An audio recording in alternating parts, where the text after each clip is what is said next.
Hey guys, I'm Shane, one of the coaches here at Another Level CrossFit, and today I'm going to talk to you about pacing and having a game plan for your workouts.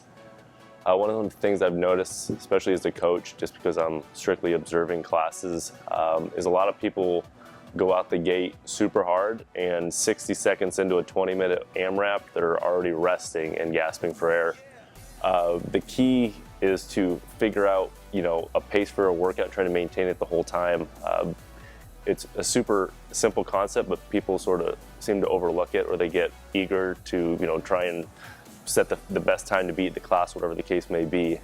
I remember when I started CrossFit almost 4 years ago, we had Wodify at my old box as well, and they would post the workout the night before at midnight, and every single night I'd be up till midnight so I could see what the workout was, which didn't help my insomnia, because then I'd lay in bed for an hour thinking about that next day's workout, and I'd spend the whole day before I got to the gym thinking about it. But one good thing that came from that is I spent so much time obsessing about what I was going to do for that workout, talking to my training partner. I really got good at learning how to plan and pace a workout. So I could usually see what the workout was going to be and tell you within 30 seconds typically of where my time was. And then as I got better, I was able to even hone in on that more, or if it was an AMRAP, how many rounds and reps and all that good stuff. Another thing, it was kind of silly, but because I was so obsessed with CrossFit when I started, I used to watch videos all the time, especially of Rich Froning, and he's the master when it comes to pacing workouts. One that always I think about, and I've watched numerous times, is the open announcement 14.5, when they had the 5 past champions go head to head. It was that awful 21, 18, 15, 12, 9, 6, 3 workout of thrusters and bar facing burpees. And I remember when it started, Sam Briggs went so hard, and I think by the round of 15 she was already 30 reps ahead of Rich and everybody else.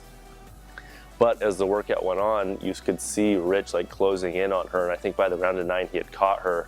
And the thing to watch is his burpees in the round of 21 are the exact same pace, and the way he hits the ground and gets up is the exact same way in the round of 21 as it is in the round of 9.63. And in fact, he's even going a little faster in those last 3 rounds. So there's something to be said about the 4-time fittest man on earth. If he's not in a hurry at the start of a workout, because he knows when people get tired, he has that next level that he could, that extra gear that he can turn up the heat and pass everybody at the end. So there's something to be said about that. And I'm no way making a comparison to Rich Froning, because that's not the case. But I think you learn from watching people that are the best in their sport, and he's obviously one that you want to look up to. So when it comes to pacing and having a game plan, for me, I've done it long enough that I know with certain movements what my strengths are, what my weaknesses are. If I have a 400-meter run in a workout, I know it's going to take me anywhere from 90 seconds to 1:40. Burpees, a good pace for me is 20 a minute. So when you know little things like that, it really helps when it comes to pacing, because I'm always eyeing the clock, saying, okay, I'm 3 minutes in, is this where I thought I would be in the workout? A lot of people don't care enough about CrossFit. They just want to show up and do the workout and go home, and that's totally fine. But even for people that don't care about competing and just want to be fit, or even just be part of the community, you're going to get a lot more out of your workout and see more progress and benefits when you have some sort of game plan going into a workout. So take 30 seconds, if nothing else, look at the workout on Wodify, log in, and then think about how you want to attack the workout. If you know in the middle of the workout you got 50 cals on the assault bike, you may want to start out a little slower, because that bike's going to eat you up in the middle of the workout. If you know that the first half is really hard and then the second half you can cruise through, keep those little things in mind. And then if you got your training partner that you want to beat, you know what their weaknesses and strengths are, and where you're going to be able to try and catch up to them, or where they're going to make their move on you. So simple things like that are going to make a big difference. If you have questions when it comes to pacing, you can even ask the coach, hey, how would be a good way for me to attack this workout?